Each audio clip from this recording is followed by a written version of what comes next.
ഞാൻ പ്രസംഗിക്കുന്ന യേശു മരിച്ചു മൺമറഞ്ഞവനല്ല, മരണത്തെ ജയിച്ചവനാണ്.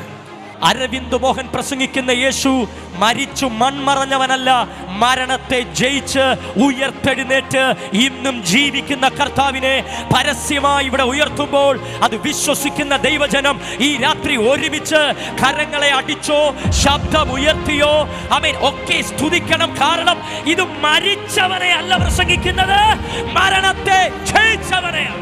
ഇവിടെ ഒരു മതത്തിന്റെ സമ്മേളനം നടന്ന അവിടെ ശബ്ദമുണ്ട്. ഇവിടെ ഒരു രാഷ്ട്രീയ യോഗം നടന്നാൽ അവിടെ ശബ്ദമുണ്ട്.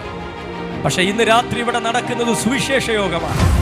ഇവിടെ ഉയർത്തുന്നത് രാഷ്ട്രീയ നേതാവിനെ അല്ല, ഇവിടെ ഉയർത്തുന്നത് മതഗുരുവിനെയുമല്ല, ഇവിടെ ഉയർത്തുന്നത് പാപത്തെ തകർത്ത് പാപിയെ രക്ഷിച്ച് പാപത്തിന് പരിഹാരമായി മരണത്തെ ജയിച്ച മനുഷ്യന്റെ ജീവരക്ഷകനെയാണ്.